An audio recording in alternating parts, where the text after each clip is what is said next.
नमस्कार, आप देख रहे हैं देवभूमि इनसाइडर। मैं हूं आपके साथ रश्मि पवार मेहर। अभी हमारे साथ मौजूद है वीरेंद्र कालरा जी, जिनसे हम बजट के बारे में बात करेंगे। सर, सबसे पहले तो कल जो बजट आया है उसमें क्या खास है, उसके बारे में हमें जानकारी दीजिए। देखिए, जो कल जो बजट आया, मैं पहले तो सरकार की बहुत तारीफ़ करना चाहूँगा इस बजट के लिए। सबसे बड़ी बात तो ये है कि इसमें जो इन्होंने पॉलिटिकल, जैसे कहते हैं ना, पॉलिटिकल लॉबी को अपीज़ करने के बजाय जो कॉन्क्रीट मेजर्स लिए हैं, उसमें इन्होंने कोई फ्रीबी नहीं बांटी, कोई ऐसे मुफ्त कोई ऐसी चीज़ें नहीं बांटी जिसकी वजह से भारत की अर्थव्यवस्था पे कोई इम्पैक्ट आए। तो बड़ा कंट्रोल्ड बजट है, सॉलिड बजट है और आगामी बजट है, आगे देखने वाला बजट है। आम आदमी के लिए क्या है इस बजट में? देखिए, हम लोग हमेशा किसी भी चीज़ को दो रूप से देखते हैं। पहले तो जो हमको सीधा एक नज़र आती है कि हमें ये नज़र आया कि नहीं आया, बजट में मिला कि नहीं मिला। दूसरा ये होता है कि हम लोग हर एक चीज़ शॉर्ट टर्म चाहते हैं। तो ये बजट जो है बिल्कुल विपरीत है उस भावना से। आपके लिए कोई डायरेक्ट बेनिफिट नहीं है, आम आदमी के लिए कोई डायरेक्ट टैक्स में छूट नहीं है, कोई स्लैब्स में छूट नहीं है। बट मेन बात यह है कि जो इंफ्रास्ट्रक्चर में पैसा सरकार डाल रही है, चाहे वो सड़कें हैं, चाहे वो सिस्टम है गवर्नेंस के, जो डिजिटल सिस्टम्स बनाए जा रहे हैं, जो हेल्थ मिशन में पैसा लगाया जा रहा है, ये सारा पैसा जो जा रहा है, ये आज नहीं तो 2 साल, 3 साल, 5 साल में आपको जो बेनिफिट्स देगा, वो अल्टीमेटली आम आदमी को ही घूम के वापस आने। तो हाँ, अगर आप कहें कि इमीडिएट क्या है, तो इमीडिएट कुछ नहीं है। सर, अभी अगर हम बात करें चुनाव की, तो 5 राज्यों में चुनाव है। क्या हम कह सकते हैं कि जो बजट है वो चुनाव के मद्देनजर रख के बनाया गया है? बिल्कुल नहीं। ये इसी बात की तारीफ है कि ये बजट जो है, ये इलेक्शन बजट नहीं है। इसमें कोई मुफ्त में कोई पैसा किसी लॉबी को, किसी बेनिफिट के लिए, किसानों को अपीज़ करने के लिए या आम जनता को अपीज़ करने के लिए, ऐसा कोई मेजर नहीं है। सारे मेजर्स बड़े अच्छे से रखे गए हैं। फिस्कल डेफिसिट को कंट्रोल किया गया है और पैसा जो है ज़्यादातर गया है वो कैपिटल एक्सपेंडिचर के लिए गया है इस बजट में। तो इस बात की तो बिल्कुल तारीफ होनी चाहिए इस बजट में। बजट में डिजिटल करेंसी या क्रिप्टो करेंसी जिसे कहते हैं, उसके बारे में बात की गई है। पहले तो आप हमें बताइए कि क्या होती है डिजिटल करेंसी। दूसरी, ये आम आदमी के लिए क्या इम्पोर्टेंस है डिजिटल करेंसी की? बड़ा अच्छा सवाल है आपका और बड़ा इंपॉर्टेंट सवाल है, आज की डेट में बड़ा रेलेवेंट सवाल है। जो डिजिटल करेंसी है, जिसको हम करेंसी वर्ड यूज़ करते हैं, वो बेसिकली एक क्रिप्टो एसेट है, राइट। अब वर्ल्ड में बहुत सारी कंपनीज जो हैं, उन्होंने अपना क्रिप्टो एसेट बना रखा है और वो उसको इस्तेमाल कर रही हैं। और ये जो क्रिप्टो एसेट है, इसको बहुत कंपनीज एक्सेप्ट करने लगी हैं सामान खरीदने के लिए, बेचने के लिए, पेमेंट्स के लिए। बट चूंकि ये डिजिटल एसेट है, इसका कोई ट्रेल नहीं है, इसका कोई सुराग नहीं है। जब ये पैसा मूव करता है एक अकाउंट से दूसरे अकाउंट में, तो किसी का भी कोई कंट्रोल नहीं है कि ये पैसा कहाँ जा रहा है, कहाँ से आ रहा है और किसका इस्तेमाल कहाँ हो रहा है। ये बहुत बड़ा एक हमारी सरकार के लिए चिंता का विषय है कि ये जो पैसा है, ये कहीं टेररिस्ट तो नहीं यूज़ कर रहे हैं, कहीं टेररिस्टों के अकाउंट से रूट करके हमारे इंडिया में इकोनॉमी में डैमेज करने के लिए तो नहीं लिया जा रहा है, या कुछ ऐसी लॉबीज़ हैं फॉरेन कंट्रीज़ की जो हमारे अगेंस्ट काम करें और इस पैसे को इस्तेमाल करें उस काम की फंडिंग के लिए। तो ये जो चीज़ है, इसको कंट्रोल करने के लिए अभी तक हमारे भारत में जो हमारी सरकार थी, वो इसको लीगल करेंसी की शेप में एडमिट करने के लिए राज़ी नहीं थी, और ये सही भी है।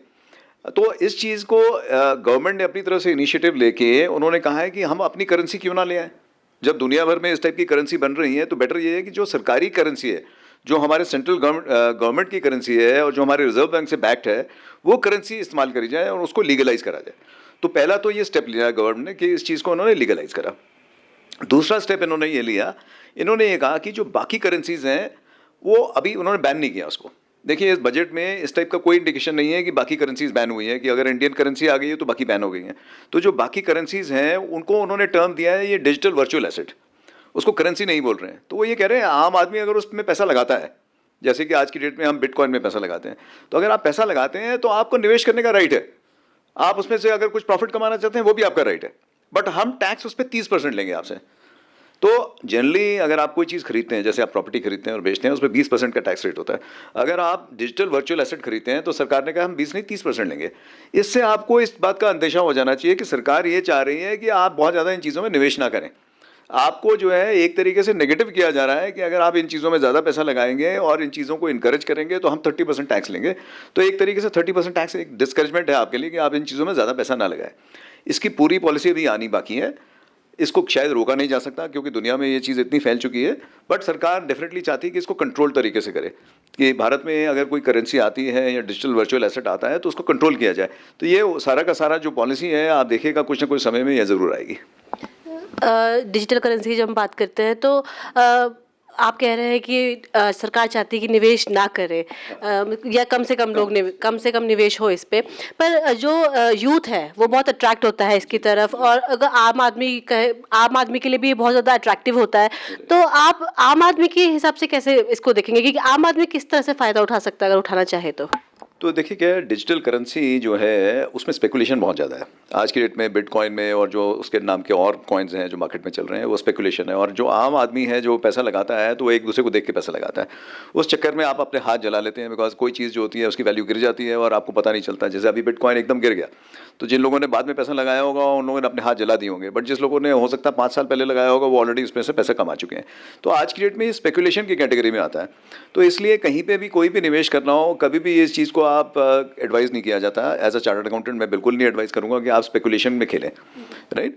आपको क्या करना है कि जो ये टेक्नोलॉजी है बिटकॉइन की या फिर ये जो क्रिप्टो करेंसी की टेक्नोलॉजी है, इसके नीचे जो अंडरलाइंग टेक्नोलॉजी है ब्लॉकचेन, और जो दुनिया में रेवोल्यूशन आएगा वो ब्लॉकचेन की टेक्नोलॉजी से आएगा।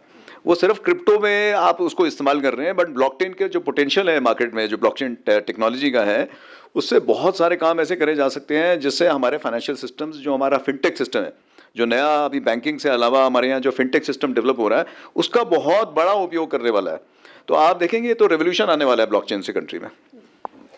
बजट की अगर हम बात करें तो उत्तराखंड, अगर हम स्पेसिफिकली बात करें तो उत्तराखंड के लिए क्या खास है इस बजट में, और उत्तराखंड के लोग किस तरह से फ़ायदा उठा सकते हैं जो कल का बजट था उससे? बिल्कुल। तो देखिए उत्तराखंड के बजट के लिए अगर मैं स्पेसिफिकली कहूँ तो बिल्कुल 1-to-1 डायरेक्ट कोरिलेशन में कोई बेनिफिट नहीं है। हाँ, कुछ ऐसे मेजर्स हैं जो हमारे को, चूंकि नेशनल बजट है, ये सेंट्रल गवर्नमेंट का बजट है, स्टेट का नहीं है, तो सेंट्रल गवर्नमेंट के बजट में कुछ चीज़ें ऐसी एलोकेशंस हैं, कुछ ऐसे सेक्टर्स के लिए एलोकेशंस हैं जो हमारे बजट के लिए काम आ सकती हैं या हमारी स्टेट के लिए काम आ सकती हैं। सबसे पहले जो टूरिज्म को लेके इन्होंने एक ई पासपोर्ट की फैसिलिटी दी है कि आप जो है ई पासपोर्ट से करें, उससे ट्रैवल बढ़ेगा हिंदुस्तान में और लोगों को सुविधा होगी अंदर आने के लिए और जाने के लिए हिंदुस्तान से, तो उसमें हमारी स्टेट को भी लाभ होगा। उसके अलावा जो 400 ट्रेन्स नई स्टार्ट करी जा रही हैं उसमें से डेफिनेटली कोई ना कोई ट्रेन्स का कोटा हमारी स्टेट के लिए भी होगा, उसका हमारे को बेनिफिट होना चाहिए। एक पॉलिसी इसमें आई है वाइब्रेंट विलेजेस के नाम से, जहाँ पे जो बॉर्डर विलेजेस हैं, जो विलेजेस हमारे बॉर्डर्स में हैं, वहाँ पे उन बॉर्डर विलेजेस को सिक्योर करने के लिए और लोगों को वहाँ पे डेवलपमेंट दिलवाने के लिए, वो चीज़ को प्रमोट करने के लिए एक नई पॉलिसी लाई है। उसमें चूंकि हमारा बॉर्डर चाइना के साथ लगता है, तो चाइना में अगर हम चाहते हैं कि हमारा बॉर्डर सिक्योर हो चाइना के लेवल पे, तो हमारे को ये जो विलेजेस हैं इनको डेवलप करना पड़ेगा।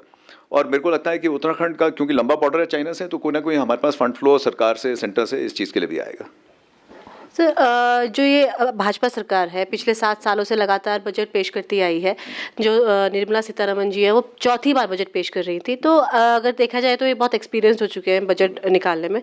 तो अगर हम भारत की जो प्रॉब्लम्स हैं, अगर बात करें महंगाई हो गई, बेरोजगारी हो गई, तो उनको इन सब प्रॉब्लम्स को लेकर कल के बजट में क्या खास है कि वो जो प्रॉब्लम्स है क्या उन पे फोकस किया गया है, वो जो प्रॉब्लम पॉइंट्स है उन पे फोकस किया गया है कि नहीं?